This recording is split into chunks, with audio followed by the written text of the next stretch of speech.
അപ്പോൾ അദ്ദേഹത്തിന് അതിനകത്തൊരു നീതിയുണ്ട് എന്നൊരു ബോധ്യം വന്നതിന്റെ അടിസ്ഥാനത്തിലാണ് ഇന്ന് അദ്ദേഹം കേന്ദ്ര പാർലമെന്ററി കാര്യ മന്ത്രി കിരൺ റിജിജുവിന്റെ അടുത്ത് ഇതാണ് വേണ്ടത്, അതായത് ഈ പറയുന്ന പ്രതിപക്ഷത്തിന്റെ ഈ ആവശ്യം നിങ്ങൾ ആഭ്യന്തരമന്ത്രിയെ അറിയിക്കുക തന്നെ വേണം എന്നുള്ള ഒരു ഉറച്ച നിലപാടെടുത്തത്.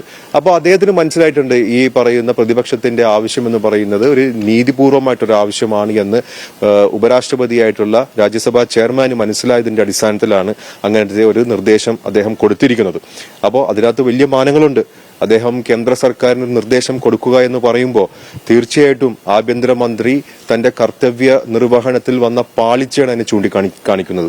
രാജ്യസഭാ അധ്യക്ഷൻ CP രാധാകൃഷ്ണൻ പാർലമെന്ററി കാര്യമന്ത്രി കിരൺ റിജിജുവിന് നൽകിയിട്ടുള്ള നിർദ്ദേശം അക്ഷരാർത്ഥത്തിൽ ഇപ്പോൾ കേന്ദ്ര സർക്കാരിനെ തന്നെ കനത്ത പ്രഹരത്തിലേക്ക് എത്തിച്ചിരിക്കുകയാണ്. ആഭ്യന്തരമന്ത്രി അമിത്ഷാ സഭയിൽ ഹാജരാകണം എന്നുള്ളത് തന്നെയാണ് ഇപ്പോൾ രാജ്യസഭാ അധ്യക്ഷൻ കൂടി അടിവരയിടുന്നത്. എന്തായാലും ഈ ഒരു ഘട്ടത്തിൽ രാജ്യസഭാ MP ഹാരിസ് ബീരാൻ മീഡിയാവണിനോടൊപ്പം ചേരുകയാണ്. അമിത്ഷാ വരണം എന്നുള്ളത് നിരന്തരമായിട്ട് പ്രതിപക്ഷം ആവശ്യപ്പെടുന്നുണ്ട്. ഇപ്പോൾ അധ്യക്ഷൻ പോലും ആ ഒരു നിരീക്ഷണം നടത്തുകയാണ്.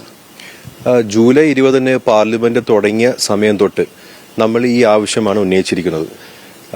ജൂലൈ 20 നമുക്ക് എല്ലാവർക്കും അറിയാം, ഇവിടെ നടന്ന സമരവും അതിനോടനുബന്ധിച്ച് നടന്ന ഒരുപാട് പ്രശ്നങ്ങളും വിദ്യാർത്ഥികൾക്ക് നേരെ ഉണ്ടായ പോലീസ് അതിക്രമങ്ങളും ഇതെല്ലാം സഭയിൽ വന്ന് മറുപടി പറയേണ്ട ബാധ്യത നമ്മളുടെ കേന്ദ്ര ആഭ്യന്തരമന്ത്രിക്ക് ഉള്ളതാണ്.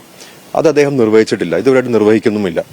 അപ്പോൾ അതിനു വേണ്ടിയിട്ട് നമ്മൾ പിറ്റേ ദിവസം തൊട്ട് ഇതിനു വേണ്ടിയിട്ടുള്ള ആവശ്യമാണ് നമ്മൾ ഉന്നയിക്കുന്നത്. ഉന്നയിച്ചുകൊണ്ട് പാർലമെന്റ് നടപടികൾ നമുക്ക് തടസ്സപ്പെടുത്തേണ്ടി വരും. കാരണം എന്ന് പറഞ്ഞാൽ നമുക്ക് ഈ പറയുന്ന യുവതയോട് അല്ലെങ്കിൽ ഈ പറയുന്ന വിദ്യാർത്ഥി സമൂഹത്തിനോട് നമുക്ക് ഉത്തരം പറയേണ്ടതുണ്ട്. അപ്പോൾ ഉത്തരം കിട്ടേണ്ട ഏറ്റവും വലിയ ഒരു അവസരം എന്ന് പറയുന്നത് പാർലമെന്റിലാണ്.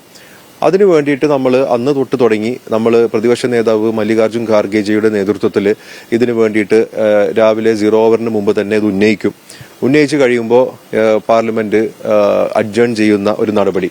അപ്പോൾ ഏത് സമയത്തും ഇത് ഉന്നയിക്കുമ്പോൾ അഡ്ജേൺ ചെയ്യുന്ന നടപടിയായിട്ട് മുന്നോട്ട് പോകുന്നത്. അപ്പോൾ ഇപ്പോൾ ഏകദേശം ഒരു 15 ദിവസമായത്. ഈ 15 ദിവസമായി കഴിഞ്ഞതിന് ശേഷവും അതേ നടപടി ആയിട്ട് മുന്നോട്ട് പോകുന്നു. നമ്മൾ അധ്യക്ഷന്റെ അടുത്ത് പറഞ്ഞു, CP രാധാകൃഷ്ണന്റെ അടുത്ത് പറഞ്ഞു, നമ്മളുടെ ആവശ്യം എന്ന് പറഞ്ഞാൽ വളരെ ന്യായമാണ്. ഞങ്ങൾ പാർലമെന്റ് നടപടികളുമായിട്ട് സഹകരിക്കാൻ തയ്യാറുമാണ്.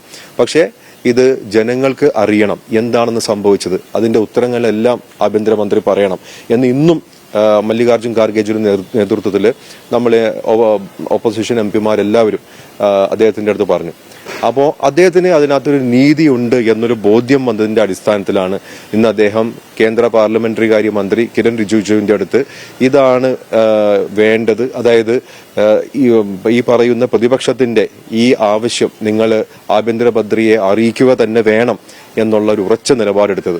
അപ്പോൾ അദ്ദേഹത്തിന് മനസ്സിലായിട്ടുണ്ട് ഈ പറയുന്ന പ്രതിപക്ഷത്തിന്റെ ആവശ്യം എന്ന് പറയുന്നത് ഒരു നീതിപൂർവമായിട്ടൊരു ആവശ്യമാണ് എന്ന് ഉപരാഷ്ട്രപതിയായിട്ടുള്ള രാജ്യസഭാ ചെയർമാന് മനസ്സിലായതിന്റെ അടിസ്ഥാനത്തിലാണ് അങ്ങനത്തെ ഒരു നിർദ്ദേശം അദ്ദേഹം കൊടുത്തിരിക്കുന്നത്.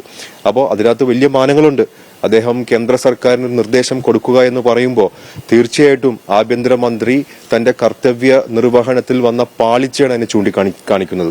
ഇനി ഇദ്ദേഹത്തിന്റെ ഈ പറയുന്ന നിർദ്ദേശം അതനുസരിക്കുമോ ഇല്ലയോ എന്ന് മാത്രമേ ഇനി നമുക്ക് കാത്തിരുന്ന് കാണാൻ പറ്റുകയുള്ളൂ. ഈ അസാധാരണമായിട്ടുള്ളൊരു നടപടിയാണ് രാജ്യസഭാ അധ്യക്ഷന്റെ ഭാഗത്തുനിന്നുണ്ടായിരുന്നത്. നേരത്തെ ഉണ്ടായിട്ടുള്ള ചർച്ചകളിൽ നിന്നും അത്തരത്തിലൊരു നിലപാടുകൾ അധ്യക്ഷന്മാർ എടുത്തതായിട്ട് ചരിത്രങ്ങളിൽ നമ്മൾ കണ്ടിട്ടില്ല. അപ്പോൾ ഈ ഒരു നിലപാട് കേന്ദ്രത്തെ കൂടുതൽ സമ്മർദ്ദത്തിലാക്കാനുള്ള ഒരു സാധ്യതയില്ല. സമ്മർദ്ദത്തിനെക്കാട്ടും കൂടുതൽ ഈ പറയുന്ന കേന്ദ്ര സർക്കാർ ജനങ്ങൾക്ക് ഒരു ഉത്തരം നൽകേണ്ട ഒരു അവസ്ഥയിലേക്ക് എത്തുകയാണ്. സത്യം പറഞ്ഞാൽ പാർലമെന്റുകളുടെ പ്രവർത്തനം തന്നെ അതിനു വേണ്ടിയിട്ടാണ്. കേന്ദ്ര സർക്കാരിൽ നിന്ന് ഉത്തരം നേടിയെടുക്കുക എന്നുള്ളതാണ്. ആ ഉത്തരം നേടിയെടുക്കുന്നതിന്റെ ഭാഗമായിട്ട് പ്രതിപക്ഷം നടത്തുന്ന സമരങ്ങളുമായിട്ട് മുന്നോട്ട് പോകുമ്പോൾ അതിനകത്ത് ചെയർമാന് മനസ്സിലായി ഈ സമരത്തിലും ഈ പറയുന്ന പോലെ ചെറിയൊരു ന്യായവും നീതിയും ഉണ്ടെന്ന്. അതുകൊണ്ടാണ് അദ്ദേഹം ഇന്ന് ഈ നിർദ്ദേശം അവർക്ക് നൽകിയിരിക്കുന്നത്. എന്തായാലും രാജ്യത്ത് നടക്കുന്ന വിഷയങ്ങളിൽ കേന്ദ്ര ആഭ്യന്തരമന്ത്രി അമിത്ഷാ മറുപടി പറയണം, പ്രധാനമന്ത്രി അടക്കമുള്ള ആളുകൾ സഭയിൽ ഹാജരാകണം എന്നുള്ളത് തന്നെയാണ് ഇപ്പോൾ പ്രതിപക്ഷം നിലപാട് കടുപ്പിച്ചിരിക്കുന്നത്. ഡൽഹിയിൽ നിന്നും ഇമ്രാൻ അൻസാരിക്കൊപ്പം റഷീദ് ബിൻ മുഹമ്മദ്, മീഡിയ 1.